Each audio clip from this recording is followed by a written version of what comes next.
ಅದ್ವೈತ್ನ farm house. ತನ್ನ ಐಷಾರಾಮಿ farm house ನ ಬ್ರಿಡ್ಜ್ ಹತ್ರ ಕೂತು ಅದ್ವೈತ್ ತನ್ನ ಎಂಗೇಜ್ಮೆಂಟ್ ರಿಂಗ್ ಜೊತೆ ಆಟ ಆಡ್ತಾ ಕಾವ್ಯ ಬಗ್ಗೆ ಥಿಂಕ್ ಮಾಡ್ತಿದ್ದ. ತನ್ನ ಮೊಬೈಲ್ ಫೋನ್ ಸ್ಕ್ರೀನ್ ಸ್ಕ್ರಾಲ್ ಮಾಡುವಾಗ ದೂರದಿಂದ ತೆಗೆದಿದ್ದ ಕಾವ್ಯಾಳ ಫೋಟೋ ನೋಡಿ ಒಂದು ಡೀಪ್ ನಿಟ್ಟುಸಿರು ಬಿಟ್ಟ. ಆ ಸ್ಟಬರ್ನ್ ಆದಿತ್ಯ ರಾಜ್ಗೆ ಅಮೂಲ್ಯವಾಗಿರೋ ವಸ್ತುಗಳ ವ್ಯಾಲ್ಯೂ ಗೊತ್ತಿಲ್ಲ. ನನಗಂತೂ ಇವಳು ಬೇಕೇ ಬೇಕು. ಹೀಗೆ ಹೇಳ್ತಾ ಅವನು ಕಾವ್ಯ ಫೋಟೋಗೆ ಕಿಸ್ ಮಾಡ್ದ. 200 ಕೋಟಿ ಮರ್ತ್ಬಿಡಿ, ನನ್ನ ಕಂಪ್ಲೀಟ್ ಪ್ರಾಪರ್ಟಿನ ನಿಮಗೋಸ್ಕರ ಕೊಡಬಲ್ಲೆ. ಅದ್ವೈತ್ ಕುಡದ ಅಮಲಿನಲ್ಲಿ ಇರುವಂತೆ ಈ ಮಾತು ಹೇಳ್ದ. ಆಮೇಲೆ ಒಂದ್ ಸೆಕೆಂಡ್ ಸೈಲೆಂಟ್ ಆಗಿ ತನ್ನ ರಿಂಗ್ ನೋಡ್ದ. ಫಸ್ಟ್ ಈ ರಿಂಗ್ ನ ರಿಮೂವ್ ಮಾಡ್ಬೇಕು.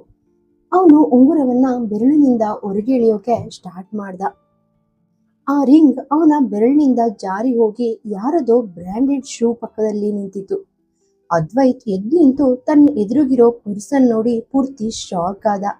ಆಮೇಲೆ ಹೇಗೋ ತನ್ನ ಆತಂಕ ಕಂಟ್ರೋಲ್ ಮಾಡ್ಕೊಂಡು ಅಂದ, ಹೇ ಮಿಸ್ಟರ್ ರಾಜ್, ನಿಮ್ ತರ ಇರೋ ಬ್ಯುಸಿ ಪರ್ಸನ್, ಅದು ಪ್ರತಿಯೊಂದು ಸೆಕೆಂಡ್ ಕೂಡ 1 ಕೋಟಿ ವ್ಯಾಲ್ಯೂ ಇರುತ್ತೆ.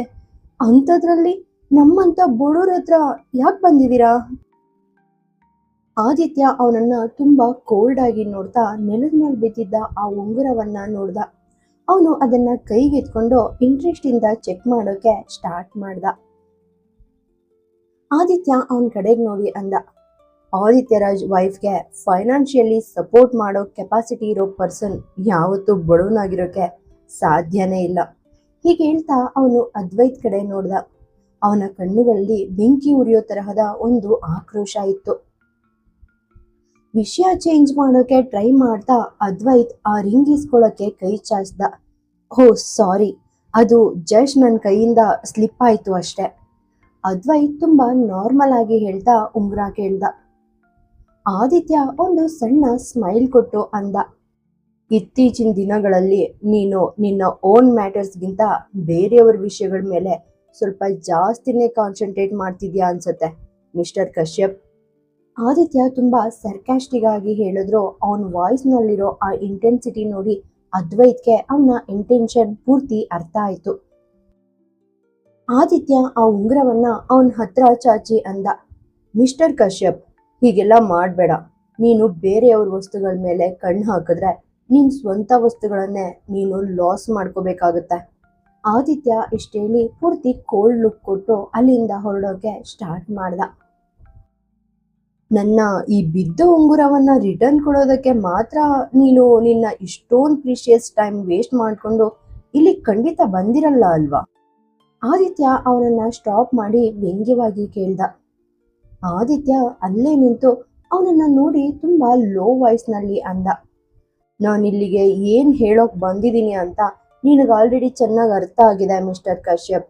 ಆ್ಯಂಡ್ ಹೌದು, ನಾನು ಇನ್ನೊಂದು ಇಂಪಾರ್ಟೆಂಟ್ ವಿಷಯ, ನೀನು ನನ್ನ ಹೆಂಡತಿಯ ಪ್ರಾಜೆಕ್ಟ್ನಲ್ಲಿ ಇನ್ವೆಸ್ಟ್ ಮಾಡೋಕೆ ರೆಡಿ ಇರೋ ಆ 200 crores ಇನ್ ಮುಂದೆ ನಮಗೆ ಅವಶ್ಯಕತೆ ಇಲ್ಲ. ಆದಿತ್ಯ ಪೂರ್ತಿ ಗಂಭೀರವಾಗಿ ಹೇಳಿ ಅಲ್ಲಿಂದ ಹೊರಟೋಗೆ ನಿಂತ. ಆದಿತ್ಯನ ಆ ಥ್ರೆಟನಿಂಗ್ ವಾಯ್ಸ್ ಕೇಳಿ ಅದ್ವೈತ್ಗೆ ಟಾಲರೇಟ್ ಮಾಡೋಕೆ ಆಗ್ಲಿಲ್ಲ. ಅವನು ತುಂಬಾ ಕೋಲ್ಡ್ ಆಗಿರೋ ಧ್ವನಿಯಲ್ಲಿ ಆದಿತ್ಯನನ್ನ ಸ್ಟಾಪ್ ಮಾಡ್ದ. ಮಿಸ್ಟರ್ ರಾಜ್.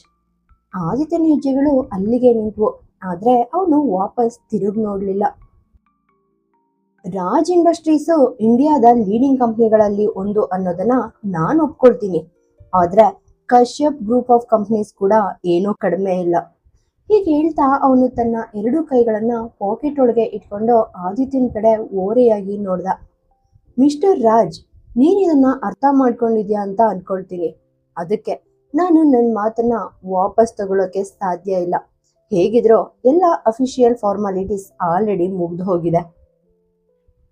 ಅವನು ಆದಿತ್ಯನ ಕಡೆಗೆ ತನ್ನ ಕೈ ಚಾಚ್ದ. ಇದು ಫ್ಯಾಮಿಲಿ ಮ್ಯಾಟರ್ ಮಿಸ್ಟರ್ ರಾಜ್. ಅದು ನಿನ್ ಮನಿ ಇರ್ಲಿ ಅಥವಾ ನಂದೇ ಇರ್ಲಿ, ಇಬ್ರದು ಒಂದೇ ಅಲ್ವಾ? ಹೀಗೆ ಹೇಳ್ತಾ ಅವನು ಆದಿತ್ಯನನ್ನ ನೋಡಿ ಪೂರ್ತಿ ವ್ಯಂಗ್ಯವಾಗಿ ನಗ್ದ. ಆಫ್ಟರ್ ಆಲ್ ನಾವು ರಿಲೇಟಿವ್ಸ್ ಅಲ್ವಾ? ನೀನು ನನ್ನ ಬ್ರದರ್ ಇನ್ ಲಾ ಆಗೋನು, ನೀನು ಸ್ಟೆಪ್ಸನ್ ಆಗಿದ್ರು ಕೂಡ. ಅದ್ವೈತ್ ತನ್ನ ಮಾತು ಮುಗಿಸಿದಾಗ ಅದನ್ನೆಲ್ಲ ಪೂರ್ತಿ ಸೈಲೆಂಟ್ ಆಗಿ ಕೇಳ್ತಿದ್ದ ಆದಿತ್ಯ ಅವನ್ ಚಾಚಿರೋ ಅವನ ಕೈಯನ್ನ ತುಂಬಾ ಚೇಷ್ಟೆಯ ನೋಡ್ತಿಂದ ನೋಡ್ದ. ಮತ್ತೆ ಸಡನ್ ಆಗಿ ಅದನ್ನ ತನ್ನ ಕೈಯಿಂದ ಗಟ್ಟಿಯಾಗಿ ಹಿಡಿದುಕೊಂಡ. ಆದಿತ್ಯ ತುಂಬಾ ಕೋಲ್ಡ್ ವಾಯ್ಸ್ ನಲ್ಲಿ ಪೂರ್ತಿ ಸರ್ಕಾಸ್ಟಿಕ್ ಆಗಿ ಅಂದ, ಮಿಸ್ಟರ್ ಕಶ್ಯಪ್, ನೀನಿಲ್ಲಿ ಒಂದು ದೊಡ್ಡ ಮಿಸ್ಟೇಕ್ ಮಾಡ್ತಿದ್ಯಾ. ಬಿಸ್ನೆಸ್ ವರ್ಗೂ ಎಲ್ಲವೂ ಚೆನ್ನಾಗಿತ್ತು, ಆದ್ರೆ ಈ ಫ್ಯಾಮಿಲಿ ರಿಲೇಶನ್ಶಿಪ್ಸ್ ನಿನ್ಗೆ ತುಂಬಾನೇ ಕಾಸ್ಟ್ಲಿ ಆಗುತ್ತೆ. ಹುಷಾರ್. ಆಮೇಲೆ ತಲೆಯನ್ನ ಸ್ವಲ್ಪ ಕ್ರಾಸ್ ಮಾಡಿ ಅದ್ವೈತ್ ಕಡೆಗೆ ದಿಟ್ಟಿಸಿ ನೋಡ್ತಾ 2 ಸ್ಟೆಪ್ಸ್ ಅವನ ಹತ್ರ ಬಂದ. ನನ್ನ ಪ್ರೀತಿ ಪಾತ್ರರನ್ನೇ ನಾನು ಆ ಕಂಡೀಷನ್ ನಲ್ಲಿ ಇಡೋಕೆ ಸಾಧ್ಯ ಇದೆ ಅಂದ್ಮೇಲೆ ನಿನ್ನನ್ನ. ಅವನಲ್ಲಿಗೆ ಮಾತ್ ಸ್ಟಾಪ್ ಮಾಡ್ದ. ಅದ್ವೈತ್ ಕೈಯನ್ನ ಸಡನ್ ಆಗಿ ರಿಲೀಸ್ ಮಾಡಿ ಅಂದ, ನಿನ್ನ ನಿನ್ನ ಆ 200 ಕೋಟಿ ರೂಪಾಯಿಗಳನ್ನ ಅಂಡ್ ನಿನ್ನ ಈ ಬಿಸ್ನೆಸ್ ಎಥಿಕ್ಸ್ನ ನನ್ನ ವೈಫ್ ಇಂದ ದೂರ ಇಡು ಅಷ್ಟೆ. ಅವನ ವಾಯ್ಸ್ ನಲ್ಲಿ ಒಂದು ವಿಚಿತ್ರವಾದ ಅಥಾರಿಟಿ ಮತ್ತೆ ಪೂರ್ತಿ ಹೇಟ್ರೆಡ್ ಎದ್ದು ಕಾಣ್ತಿತ್ತು. ರಾತ್ರಿ ರಾಜ್ವಿಲ್ಲಾ, ಆದಿತ್ಯನ್ ರೂಮ್. ಕಾವ್ಯ ತನ್ನ ಬೆಡ್ ಮೇಲೆ ಕೂತು ಲ್ಯಾಪ್ಟಾಪ್ ನಲ್ಲಿ ಯಾವುದೋ ಪ್ರಾಜೆಕ್ಟ್ ರಿಲೇಟೆಡ್ ವರ್ಕ್ ಮಾಡ್ತಿದ್ಲು. ಆದಿತ್ಯ ಸೋಫಾ ಮೇಲೆ ಕೂತು ತನ್ನ ಲ್ಯಾಪ್ಟಾಪ್ ನಲ್ಲಿ ಬ್ಯುಸಿ ಆಗಿದ್ದ. ಅವನು ಕೀಬೋರ್ಡ್ ಮೇಲೆ ತನ್ನ ಬೆರಳುಗಳನ್ನ ಫ್ಲಿಕ್ ಮಾಡ್ತಲೇ ಕಾವ್ಯಳ ಕಡೆ ಒಂದು ಸೈಡ್ ಲುಕ್ ಕೊಡ್ತಿದ್ದ. ಕಾವ್ಯಳ ಮೊಬೈಲ್ ನಲ್ಲಿ ಒಂದು ಮೆಸೇಜ್ ಬೀಪ್ ಆದ ತಕ್ಷಣ ಆದಿತ್ಯನ ತುಟಿಗಳ ಮೇಲೆ ಆ ಪೈಶಾಚಿಕ ನಗು ಕಾಣಿಸ್ಕೊಂತು. ಕಾವ್ಯ ಫೋನ್ ಇಟ್ಕೊಂಡು ಆ ಮೆಸೇಜ್ ಚೆಕ್ ಮಾಡೋಕೆ ಸ್ಟಾರ್ಟ್ ಮಾಡಿದ್ಲು. ಹಾಗಾದ್ರೆ ನೀವು ಮಿಸ್ಟರ್ ಕಶ್ಯಪ್ಗೆ ವಾರ್ನಿಂಗ್ ಕೊಟ್ಟು ಬೆದರಿಸಿ ಅಲ್ಲಿಂದ ಬಂದ್ರಾ? ಕಾವ್ಯ ಮೆಸೇಜ್ ಓದಿದ್ಮೇಲೆ ಹಲ್ ಕಡಿತಾ ಆದಿತ್ಯನನ್ನ ಕೇಳಿದ್ಲು. ಅವಳ ಮಾತು ಕೇಳಿದ್ರು ಆದಿತ್ಯ ಅವಳನ್ನ ಕಂಪ್ಲೀಟ್ ಆಗಿ ಇಗ್ನೋರ್ ಮಾಡ್ದ. ಕಾವ್ಯ ಅವನನ್ನ ಟೀಸ್ ಮಾಡ್ತಾ ಅಂದ್ಲು, ನಾನು ನಿನ್ನನ್ನು ಏನಾದರೂ ಕೇಳಬಹುದಾ ಮಿಸ್ಟರ್ ಹಸ್ಬೆಂಡ್? ಆದಿತ್ಯ ಮಾತ್ರ ಪೂರ್ತಿ ಸೈಲೆಂಟ್ ಆಗಿದ್ದ. ಕಾವ್ಯ ಫುಲ್ ಕೋಪದಿಂದ ತನ್ನ ಲ್ಯಾಪ್ಟಾಪ್ ಪಕ್ಕಕ್ಕೆಸ್ದು ಆದಿತ್ಯನ ಹತ್ರ ಹೋಗಿ ಜೋರಾಗಿ ಕಿರ್ಚಿದ್ಲು. ನಾನು ನಿನ್ನ ಮೆಂಟಲಿ ಅನ್ಸ್ಟೇಬಲ್ ಅಂತ ಅನ್ಕೊಂಡಿದ್ದೆ, ಆದ್ರೆ ನಿನ್ ಕಿವಿಗಳು ಕೂಡ ಇಷ್ಟೊಂದು ವರ್ಸ್ಟ್ ಆಗಿವೆ ಅಂತ ನನಗೆ ಇವತ್ತೇ ಗೊತ್ತಾಗಿದ್ದು. ಆದಿತ್ಯ ಮಾತ್ರ ಪೂರ್ತಿ ಸೈಲೆಂಟ್ ಆಗಿದ್ದ. ಇನ್ನು ತನ್ನ ಲ್ಯಾಪ್ಟಾಪ್ ವರ್ಕ್ ನಲ್ಲಿ ಪೂರ್ತಿ ಇನ್ವಾಲ್ವ್ ಆಗಿದ್ದ. ಕಾವ್ಯ ಸಿಟ್ಟಿನಿಂದ ಅವನ ಕೈಯಲ್ಲಿದ್ದ ಲ್ಯಾಪ್ಟಾಪ್ ಕಿತ್ಕೊಂಡು ಪಕ್ಕದಲ್ಲಿದ್ದ ಸೋಫಾ ಮೇಲೆ ಎಸ್ದ್ಲು.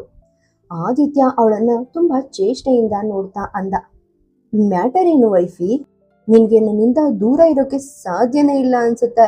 ನನ್ನ ಜೊತೆ ಮಾತಾಡೋಕೆ ನಿನ್ಗೆ ಯಾವ್ದಾದ್ರೂ ಒಂದು ನೆಪ ಬೇಕೇ ಬೇಕು, ಅಟ್ಲೀಸ್ಟ್ ನನ್ನ ಹತ್ರ ಬರೋದಕ್ಕಾದ್ರು. ಆದಿತ್ಯನ ಈ ಮಾತುಗಳು ಕಾವ್ಯಳ ಕೋಪವನ್ನ ಇನ್ನೂ ಜಾಸ್ತಿ ಮಾಡಿದ್ವು. ಅವಳು ಆದಿತ್ಯನ ಹತ್ರ ಪೂರ್ತಿ ಲೀನ್ ಆಗಿ ಅಂದ್ಲು, ನೀನ್ ತುಂಬಾ ದೊಡ್ಡ ಮಿಸ್ಟೇಕ್ ಮಾಡ್ತಿದ್ಯಾ. ನಿನ್ ಹತ್ರ ಇರೋದಿರ್ಲಿ, ನಿನ್ ಜೊತೆ ಈ ಒಂದೇ ರೂಮ್ ನಲ್ಲಿ ಇರೋದಕ್ಕೆ ನನಗೆ ಪೂರ್ತಿ ಸಫೋಕೇಶನ್ ಆಗ್ತಿದೆ, ಉಸಿರುಗಟ್ಟೋ ಅನುಭವ ಆಗ್ತಿದೆ. ಕಾವ್ಯ ಪೂರ್ತಿ ಆಂಗರ್ ಇಂದ ಹೀಗೆ ಹೇಳಿ ಅಲ್ಲಿಂದ ಹೊರಗೋಗೋಕೆ ಸ್ಟಾರ್ಟ್ ಮಾಡಿದ್ಲು. ಕಾವ್ಯ ಡೋರ್ ಹತ್ರ ತಲುಪೋ ಅಷ್ಟರಲ್ಲಿ ಏನೋ ಒಡಿಯೋ ಸೌಂಡ್ ಕೇಳಿಸಿ ದಾರಿಯಲ್ಲೇ ನಿಂತ್ಬಿಟ್ಲು. ಅವಳು ಆದಿತ್ಯನನ್ನ ನೋಡೋಕೆ ಹಿಂದೆ ತಿರುಗಿದ್ಲು. ಆದಿತ್ಯ ಸೋಫಾ ಮೇಲೆ ಸೈಲೆಂಟ್ ಆಗಿ ಕುಳಿತಿದ್ದ. ಅವನ ಕೈಗಳೆಲ್ಲ ಬ್ಲಡ್ ಇಂದ ಕವರ್ ಆಗಿದ್ವು. ಅವನ ಕಣ್ಣುಗಳು ಸೆಂಟರ್ ಟೇಬಲ್ನ ಆ ಒಡೆದಿರೋ ಗ್ಲಾಸ್ ಪೀಸಸ್ ಮೇಲೆ ಫಿಕ್ಸ್ ಆಗಿದ್ವು. ಅವನ ಕಣ್ಣುಗಳಲ್ಲಿ ಬೆಂಕಿ ಉರಿಯೋ ತರಹದ ಒಂದು ಆಕ್ರೋಶ ಇತ್ತು. ಕಾವ್ಯ ತಕ್ಷಣ ಅವನ ಹತ್ರ ಓಡಿ ಬಂದು ಅವನ ಆ ರಕ್ತ ಸಿಕ್ತ ಕೈಯನ್ನ ತನ್ನ ಕೈಗೆ ತಗೊಂಡ್ಲು. ಏನ್ ಮಾಡ್ಕೊಂಡೆ ನೀನು? ನಿನ್ಗೇನಾದ್ರೂ ಹುಚ್ಚಿಡ್ದಿದ್ಯಾ? ಹೀಗೆ ಕೇಳ್ತಾ ಅವಳು ಫಸ್ಟ್ ಏಡ್ ಬಾಕ್ಸ್ ಹುಡ್ಕೋಕೆ ಕಬೋರ್ಡ್ ಕಡೆ ಹೋದ್ಲು. ಆದ್ರೆ ಆದಿತ್ಯ ತನ್ನ ಇಂಜೂರ್ಡ್ ಕೈಯಿಂದಾನೆ ಅವಳನ್ನ ಸ್ಟಾಪ್ ಮಾಡಿ ಅವಳ ರೆಸ್ಟ್ ಹಿಡ್ಕೊಂಡ. ಕಾವ್ಯ ತಿರುಗಿ ಅವನನ್ನ ನೋಡಿದ್ಲು. ಆದಿತ್ಯ ಇನ್ನೂ ಆ ಮುರಿದಿರೋ ಗಾಜನ್ನೇ ನೋಡ್ತಾ ಇದ್ದ. ಆ ಚೂರುಗಳನ್ನೇ ಬ್ಲ್ಯಾಂಕ್ ಆಗಿ ನೋಡ್ತಾ ಅಂದ, ಸಫೋಕೇಶನ್ ಅಂದ್ರೆ ಏನು? ಅದ್ ನಿನಗೆ ಗೊತ್ತಿದ್ಯಾ?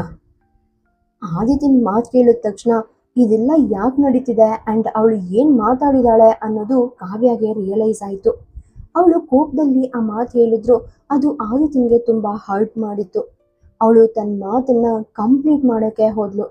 ಅಷ್ಟರಲ್ಲಿ ಆದಿತ್ಯ ಮಧ್ಯ ಪ್ರವೇಶಿಸಿ ಅಂದ, ಒಬ್ಬ 9 ಇಯರ್ಸ್ ಓಲ್ಡ್ ಕಿಡ್ ತನ್ನ ತಾಯಿ ರಕ್ತದ ಮಡುವಿನಲ್ಲಿ ಬಿದ್ದಿರೋದನ್ನ, ತನ್ನ ಎದುರೇ ಸಾವಿನ ನೋವಿನಲ್ಲಿ ಅಳೋದನ್ನ ನೋಡಿದಾಗ ಆ ಮಗುವಿಗೆ ಆ ಮೂಮೆಂಟ್ ನಲ್ಲಿ ಏನ್ ಅನ್ಸುತ್ತೋ ಅದನ್ನ ಸಫೋಕೇಶನ್ ಅಂತ ಕರೆಯೋದು. ಹೀಗೆ ಹೇಳ್ತಾ ಅವನು ಕಾವ್ಯಳನ್ನ ಪೂರ್ತಿ ಕ್ವೆಶನಿಂಗ್ ಲುಕ್ ಇಂದ ನೋಡ್ದ. ಆಮೇಲೆ ಮತ್ತೆ ಕೇಳ್ದ, ಈ ರೂಮ್ ಅಲ್ಲಿ ನಾನಿದ್ದಾಗ ನಿನ್ಗೆ ನಿಜವಾಗಿಯೂ ಅಷ್ಟೊಂದು ಸಫೋಕೇಶನ್ ಅನಿಸ್ತಿದ್ಯಾ? ಹೀಗೆ ಹೇಳ್ತಾನೆ ಕಾವ್ಯಳನ್ನ ಕೆಳಗೆ ಇಳ್ಕೊಂಡು ಅವಳ ಪಕ್ಕದಲ್ಲೇ ಕುಳಿತ. ಸೋಫಾದಿಂದ ಇಳಿದು ಅವಳ ಪಕ್ಕದಲ್ಲೇ ಕೂತು ಆ ಹೊಡೆದಿರೋ ಗ್ಲಾಸ್ ಪೀಸಸ್ ಕಡೆ ನೋಡ್ದ. ಮತ್ತೆ ಕಾವ್ಯಾಳ ಕಣ್ಣುಗಳನ್ನೇ ದಿಟ್ಟಿಸಿದ. ಕಾವ್ಯ ಪೂರ್ತಿ ಭಯಗೊಂಡು ಅವನ ಕೈಯಿಂದ ಹರಿತಿರೋ ಬ್ಲಡ್ ನೋಡಿ ತುಂಬಾ ವರಿಯಿಂಗ್ ವಾಯ್ಸ್ ನಲ್ಲಿ ಅಂದ್ಲು, ತುಂಬಾ ರಕ್ತ ಬರ್ತಿದೆ ಆದಿತ್ಯ, ಪ್ಲೀಸ್ ಈ ಗಾಯದ ಮೇಲೆ ಫ್ರೆಶರ್ ಹಾಕೋಗ್ಬಿಡು, ಆಮೇಲೆ ನೀನ್ ಎಷ್ಟು ಬೇಕಾದ್ರೂ ಸಿಟ್ ಮಾಡ್ಕೊ, ನಾನು ಸೈಲೆಂಟ್ ಆಗಿ ಕೇಳ್ತೀನಿ. ಕಾವ್ಯ ಅವನಿಗೆ ಎಕ್ಸ್ಪ್ಲೇನ್ ಮಾಡೋಕೆ ಸ್ಟಾರ್ಟ್ ಮಾಡಿದ್ಲು. ಫಸ್ಟ್ ಏಡ್ ಬಾಕ್ಸ್ ಇಂದ ಕಾಟನ್ ಅಂಡ್ ಕರ್ಚೀಫ್ ತೆಗೆದು ಅವನ ಕೈಯಿಂದ ಬರ್ತಿದ್ದ ಬ್ಲಡ್ ಕ್ಲೀನ್ ಮಾಡೋಕೆ ಶುರು ಮಾಡಿದ್ಲು. ಆದಿತ್ಯ ಇನ್ನೂ ಅದೇ ಆಂಗರ್ ಇಂದ ಅವಳನ್ನೇ ನೋಡ್ತಿದ್ದ. ಫಸ್ಟ್ ಏಡ್ ಮಾಡುವಾಗ ಅವಳ ಕೈಗಳು ನಡುಗ್ತಿರೋದನ್ನ ನೋಡಿ ಕಾವ್ಯ ಫೇಸ್ ನಲ್ಲಿರೋ ಆ ಪೇನ್ ಮತ್ತೆ ಸಫರಿಂಗ್ ಪೂರ್ತಿ ಕ್ಲಿಯರ್ ಆಗಿ ಕಾಣಿಸ್ತಿತ್ತು. ಆದಿತ್ಯ ಅವಳ ಆ ಸ್ಯಾಡ್ ಫೇಸ್ ನೋಡ್ತಾ ಸರ್ಕಾಸ್ಟಿಕ್ ಆಗಿ ನಕ್ಕು ಅಂದ, ಈ ಹಾಳಾದ ಲವ್ ಕೂಡ ತುಂಬಾ ಸ್ಟ್ರೇಂಜ್ ಆಗಿದೆ. ನೀನ್ ನನ್ಗೆ ಪೇನ್ ಕೊಡ್ತೀಯಾ ಅಂಡ್ ನೀನೇ ನನಗೆ ಮೆಡಿಸಿನ್ ಕೂಡ ಆಗ್ತೀಯಾ. ಆದಿತ್ಯನ ಮಾತು ಕೇಳಿ ಕಾವ್ಯ ಅವನ ಗಾಯಕ್ಕೆ ಬ್ಯಾಂಡೇಜ್ ಮಾಡ್ತಾ ಅಂದ್ಲು, ನಾನ್ ನಿನಗ್ ಕೊಡೋ ನೋವಿಗಿಂತ ನಿನ್ನ ಆ ಸರ್ಕಾಸ್ಟಿಕ್ ಮಾತುಗಳಿಂದ ನನಗೆ 10 ಪಟ್ಟು ಹೆಚ್ಚು ಪೇನ್ ಕೊಡ್ತೀಯಾ ಆದಿತ್ಯ. ಆದಿತ್ಯ ಅವಳ ಬ್ಯಾಂಡೇಜ್ ಹಾಕಿದ ಆ ಕೈಯನ್ನ ನೋಡ್ತಾ ಮಧ್ಯದಲ್ಲೇ ಮಾತು ನಿಲ್ಲಿಸ್ದ. ಲವ್, ಎಮೋಷನ್ಸ್, ಕಂಫರ್ಟ್ ಮಾತುಗಳು ಕಂಪ್ಲೀಟ್ ಆಗಿ ಮೀನಿಂಗ್ಲೆಸ್ ಆಗಿದ್ದ ಒಬ್ಬ ಹುಡುಗ. ಅವನ ಲೈಫ್ ಪೂರ್ತಿ ಕತ್ಲೆಯಿಂದ ತುಂಬಿರೋ ಒಂದು ಡಾರ್ಕ್ ನೈಟ್ ತರ ಇತ್ತು. ಒಂದಿನ ಒಬ್ಳು ಹುಡುಗಿ ಅವನ ಲೈಫ್ಗೆ ಎಂಟ್ರಿ ಕೊಡ್ತಾಳೆ. ಅವನಿಗೆ ಪ್ರೀತಿ ಮಾಡೋದು ಹೇಗೆ ಅಂತ ಕಲಿಸ್ತಾಳೆ ಅಂಡ್ ಆ ಕತ್ಲೆಯಿಂದ ಅವನನ್ನ ಹೊರಗ್ ಕರ್ಕೊಂಡ್ ಬರ್ತಾಳೆ. ಹೀಗೆ ಹೇಳ್ತಾ ಅವನು ಒಂದ್ ಕ್ಷಣ ಸೈಲೆಂಟ್ ಆದ.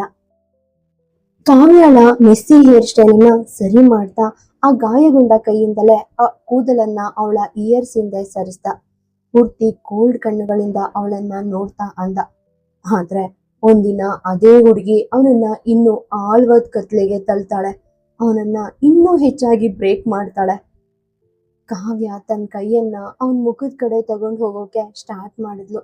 ಆದ್ರೆ ಆದಿತ್ಯ ಅವಳ ಕೈಯನ್ನ ಸರಿಸ್ತಾ ತುಂಬಾ ತಣ್ಣನೆಯ ಧ್ವನಿಯಲ್ಲಿ ಹೇಳ್ದ, ಆ ಟೈಮ್ನಲ್ಲಿ ಆ ಹುಡುಗ ಫೀಲ್ ಮಾಡೋ ಆ ಎಕ್ಸ್ಪೀರಿಯನ್ಸ್ ಇದೆಯಲ್ಲ, ಅದನ್ನೇ ಸಫೋಕೇಶನ್ ಅಂತ ಕರೆಯೋದು.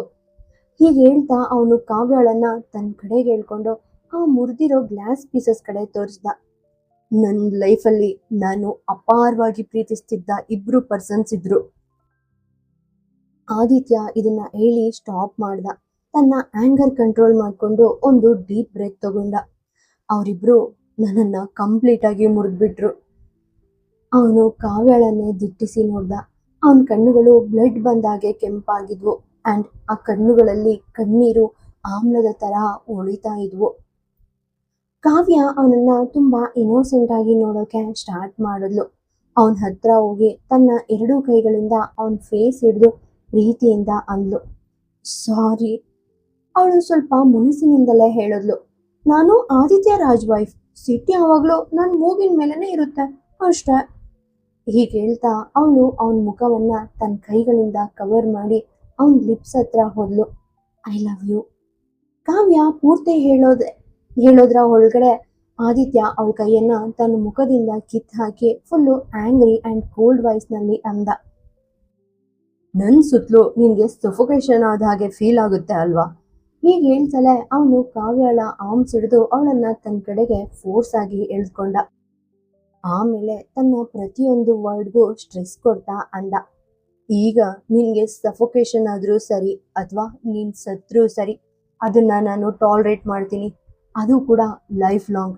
ಯಾಕಂದ್ರೆ ನಾನ್ ನಿನ್ನನ್ನ ನನ್ನಿಂದ ಯಾವತ್ತೂ ಸೆಪರೇಟ್ ಮಾಡಲ್ಲ ಆ್ಯಂಡ್ ನೀನ್ ನನ್ನನ್ನ ಬಿಟ್ಟು ಹೋಗೋಕೆ ನಾನು ಬಿಡೋದೇ ಇಲ್ಲ. ಹೀಗೆ ಹೇಳ್ತಾ ಅವನು ಕಾವ್ಯಳನ್ನ ತನ್ನಿಂದ ದೂರ ತಳ್ಳಿ ಶೆಲ್ಫ್ನಿಂದ ಒಂದು ಮದ್ಯದ ಬಾಟಲಿಯನ್ನ ಎತ್ಕೊಂಡು ಬಾಲ್ಕನಿ ಕಡೆ ಹೋದ.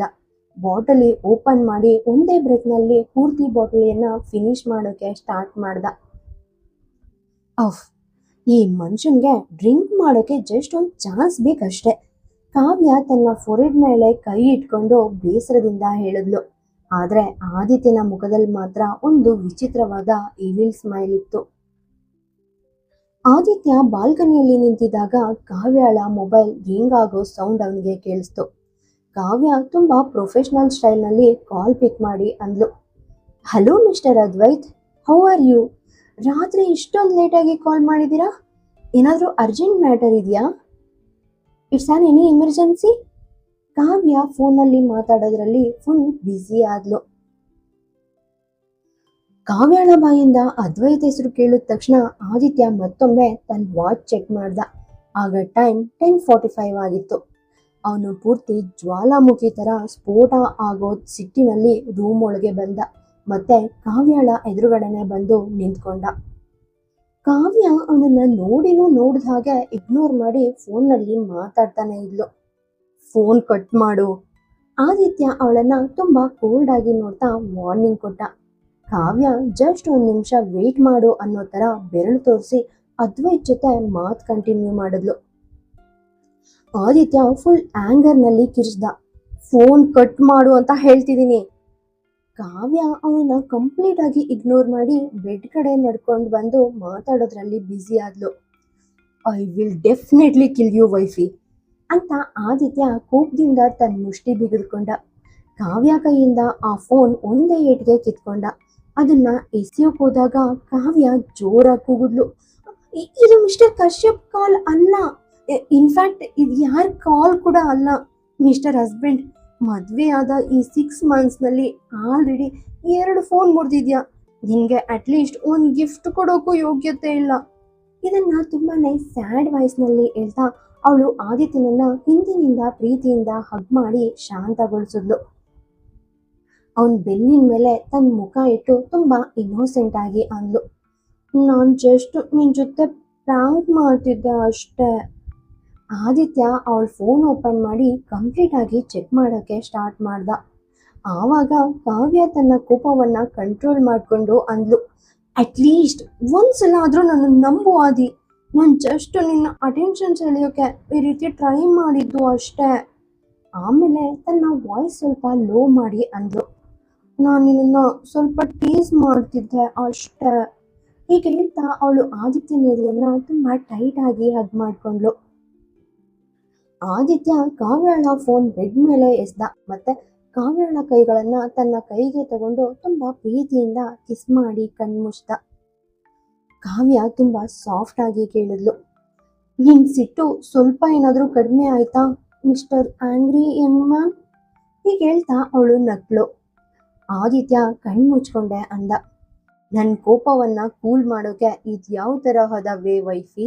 ಹೀಗೆ ಹೇಳ್ತಾ ಅವನು ಕಾವ್ಯಳನ್ನ ತನ್ನ ಕಡೆಗೆ ಹೇಳ್ಕೊಂಡು ಅವಳು ತನ್ನ ಎದುರುಗಡೆ ನಿಲ್ಲೋ ತರ ಮಾಡ್ದ. ತನ್ನ ತಲೆಯನ್ನ ಸ್ವಲ್ಪ ಓರೆ ಮಾಡಿ ಅವಳ ಗಲ್ಲವನ್ನ ಹಿಡಿದು ಮುಖವನ್ನ ತನ್ನ ಕಡೆಗೆ ಎತ್ತಿ full angry and deep voice ನಲ್ಲಿ ಅಂದ, ಫ್ಯೂಚರ್ನಲ್ಲಿ ನನ್ನನ್ನ ಈ ರೀತಿ ಸುಡೋಕೆ ಟ್ರೈ ಮಾಡ್ಬೇಡ. ಈ ಮ್ಯಾಟರ್ನಲ್ಲಿ ಬೇಕಿದ್ರೆ ಇಡೀ ವರ್ಲ್ಡ್ ಬೆಂಕಿ ಹತ್ಕೊಳ್ಬಹುದು. I don't care. ಕಾವ್ಯಳ ಫೇಸನ್ನ ತನ್ನ ಹಸ್ತಗಳ ಮಧ್ಯೆ ತಗೊಂಡು ಅವಳ ಹಣೆಯನ್ನ ಎತ್ತಿ ತುಂಬಾ ಸಾಫ್ಟ್ ಆಗಿ ಎಳ್ದ. ನನ್ಗೆ ಅರ್ಥ ಆಯ್ತು ವೈಫಿ, ನಾನು ಮಾಡಿರೋ ಕೆಲವು ವಿಷಯಗಳನ್ನ ನೀನು ಕ್ಷಮಿಸೋಕೆ ಸಾಧ್ಯನೇ ಇಲ್ಲ.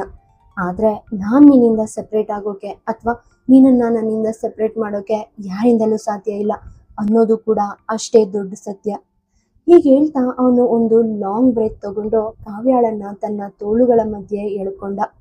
1 ಸೆಕೆಂಡ್ ಕೂಡ ವೇಟ್ ಮಾಡದೆ ಕಾವ್ಯ ಅವನ ತೋಳುಗಳಿಗೆ ಪೂರ್ತಿ ಸರೆಂಡರ್ ಆದ್ಲು.